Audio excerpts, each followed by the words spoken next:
അതൊക്കെ ഉദ്യോഗസ്ഥർ ചോദിച്ചതിനെ കറക്റ്റായിട്ട് മറുപടി പറഞ്ഞു. ഉദ്യോഗസ്ഥർ ചോദിച്ചത് മാത്രമല്ല, വിശ്വാസ സമൂഹം കൂടി ഈ നാട്ടിലുണ്ടല്ലോ. അപ്പോൾ സ്വാഭാവികമായും താങ്കൾ ചെയ്ത കാര്യങ്ങൾ അവർക്ക് അറിയണ്ടേ? ഒരു വ്യക്തി എന്ന് പറഞ്ഞാൽ എന്റെ പ്രൈവസിക്ക് എനിക്കൊരു സ്വാതന്ത്ര്യം ഉണ്ടല്ലോ. അല്ല, പക്ഷെ ശബരിമല പോലുള്ള ഒരു സ്ഥലത്ത് നിന്ന് താങ്കൾ കൊണ്ടുപോയി എന്ന് പറയപ്പെടുന്ന കാര്യങ്ങൾ അത് വിശ്വാസ സമൂഹത്തിനും അറിയേണ്ടതുണ്ട്.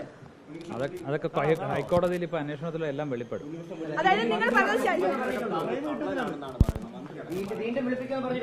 അത് ശരിക്കും താങ്കൾ ചെയ്തിട്ടുണ്ടോ? ഇത് പറയുന്ന കാര്യങ്ങളൊക്കെ സ്വർണ്ണപ്പാളിയാണോ, അല്ല അതിൽ സ്വർണ്ണം ഉണ്ടായിരുന്നോ, സ്വർണ്ണം പുറത്തു പോയിട്ടുണ്ടോ എന്നാണ്. ഒരു സഞ്ചാര സ്വാതന്ത്ര്യം എനിക്കില്ലേ? നിങ്ങൾ ഇങ്ങനെ വളഞ്ഞിട്ട് ആക്രമിക്കുന്നത് ശരിയാണോ? ഞാൻ ഇന്ന് പൊക്കോട്ടെ.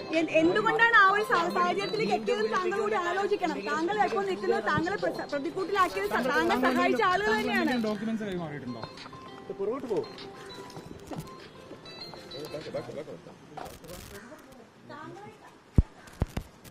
പ്രതിക്കൂട്ടിലാക്കിയെന്നൊന്നും ഞാൻ കരുതുന്നില്ല. കാര്യം സത്യം തെളിയുമല്ലോ ഇന്നല്ലെങ്കിൽ നാളെ.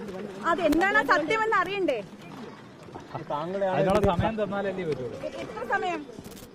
താങ്കളെ കള്ളനാക്കുകയാണ്. അതുകൊണ്ടാണ് ഈ നമ്മൾ ചോദ്യങ്ങൾ ചോദിക്കുന്നത്. താങ്കളെയാണ് കള്ളനാക്കുന്നത്. അതുകൊണ്ടാണ്